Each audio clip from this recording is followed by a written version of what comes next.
From the north slope at Prudhoe Bay in Arctic Alaska, they roll. Across the frozen tundra, over snow-covered mountains and icy rivers, 800 miles south to Valdez, the big trucks returning for supplies for the great Trans-Alaska Pipeline, which will bring vitally needed oil to energy-hungry America. Man, am I looking forward to a nice hot bath and a big, juicy steak. You can say that again, K4. Hey, gonna see you down at Joe's place, huh? There's a chick I'd like you to... Thanks, pal. But I'm taking a rain check on that. Gotta get up early for tomorrow's run. Okay, catch you on the flip-flop. That K4 sure is one hot shot. Yeah, but he's okay. Bad curve down the hill a ways. Better cool it, Mike. Right, hey, What's the matter? the brakes, they're not working. Try the emergency. No use, it's gone. We'll never make it. Oh, God!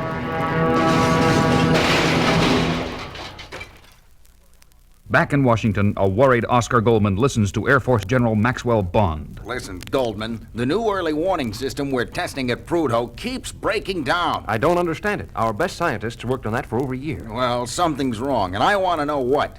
So far, nobody's coming up with answers. I can assure you, General, that my man in the area... Hello, Goldman here. What? How'd it happen? All right, I'll get a new man up there fast. That was Alaska. My undercover man, Mike Colton, was killed in a truck accident. That makes the third man I've lost, and it's beginning to look like these aren't just accidents. Excuse me a minute, General. Ms. Wilson, get Steve Austin over here fast. Yes, Mr. Goldman. I gotta leave. Keep me posted, Goldman. 1 hour later. And that's the story, Steve. Looks to me like it might be sabotage. I want you to get up there to Valdez and sign on as a truck driver. But you know how extreme cold affects me, Oscar. No problem. Rudy worked up a little gadget he can attach to your bionics in 30 minutes that'll keep you functioning in the coldest weather. Anyway, it'll still be summer up there for a little while. It is 1 week later, on the waterfront at Valdez. Yeah, you know that new guy that signed on a few days ago? Sanders? Yeah. He was asking a lot of questions about Prudhoe. Seemed pretty anxious to make the whole 800-mile run up there. Got a feeling he may be one of those... Yeah, me too. And I ain't taking any chances. We're too close to the payoff. I've arranged another little accident. Oh, fix the brakes? Nah, but when Sanders gets up about 100 miles from Prudhoe, he's gonna make like a Boy Scout helping a little old lady cross the street. You handle this rig better than anyone I know, Sanders, and I know them all. It's nothing. Got a little practice in the service. Another few hours and we'll be at the Prudhoe base, and that's what I call... This is KY-17, KY-17, calling anyone. Come in, anyone. Let me take that. This is TR-7. What's the problem? Man, am I glad to hear you, TR-7. Rig slipped off the road.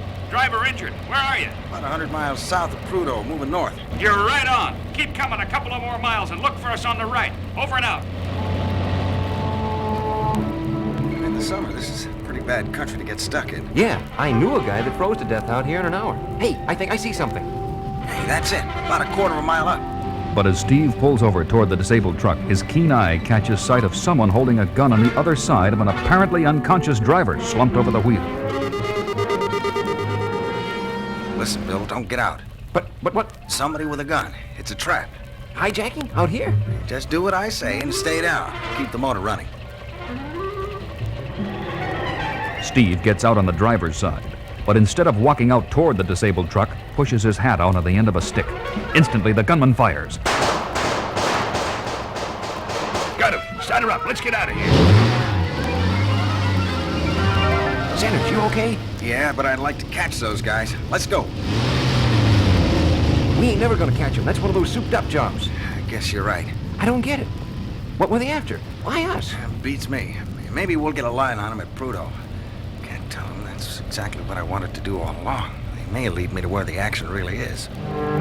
It is later that night in the plush offices of F. Arnold Chalmers, president of Teletronics Incorporated, a giant electronics manufacturing complex in a secluded area north of Seattle.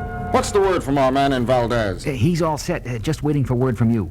Then it's time to move. I got a $15 million investment to protect, and I'm not going to let that Computronics outfit get the final contract. The word is that General Bond is getting pretty fed up with them. Well, this time we're going to make it look like their system is so dangerous he'll cancel them and sign up with us. Wouldn't Computronics be surprised to know that Ramsey, the man in charge of their whole operation, is really working for us? Call Valdez and tell our operative to give the okay for the final move at Prudhoe.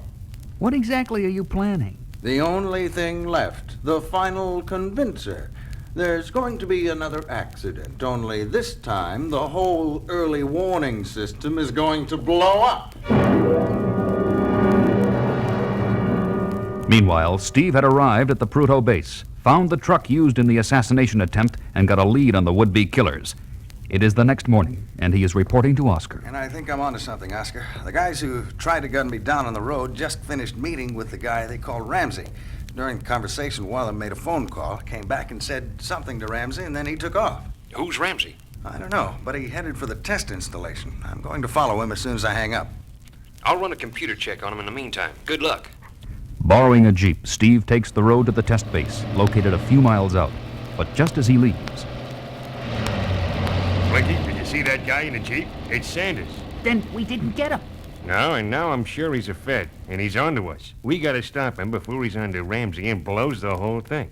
We'll take the other Jeep. meanwhile, Ramsey reaches the base, enters the small building housing the complex electronic and laser components which constitute the heart of the new early warning system. While his two assistants are busy monitoring incoming data, he moves quickly to the master control console and starts changing the dial settings. Hey, Ramsey, what are you doing? Look at the readings. You'll blow the place up. Hey, what's with the gun? I hate to do this, but I have no choice. I've got to blow this place up, and you two will have to go with it.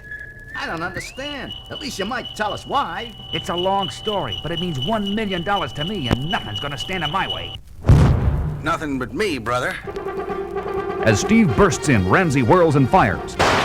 But his aim is erratic, and the shot goes wild. You got here just in time. Who are you, mister? Never mind.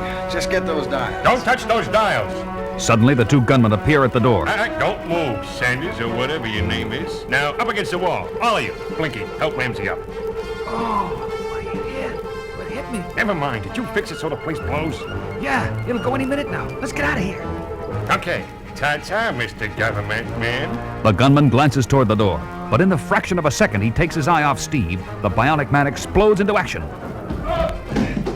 The gunmen, both tough street fighters, fight back ferociously, but the super speed and the super strength of bionic power are too much for them, and it's over. Quick, the dials. One of the technicians races to the control panel and turns the dials just in time to prevent a disastrous explosion. Phew. One more second and we'd have been goners. Well, with Ramsey out of the picture, there shouldn't be any more of those accidents on this project. Say, can I reach Washington on that phone? Sure. Special hookup. And that wraps it up, Oscar. Good work, Steve. Steve, Yeah. I hope you won't mind, pal, but I've got another assignment for you. Oh, but Oscar, I want you to go down to Hawaii Hawaii? and keep Jamie Summers company for a week. She's on vacation and she's bored. What do you say, pal? You know I never turn down an assignment, no matter how tough, pal.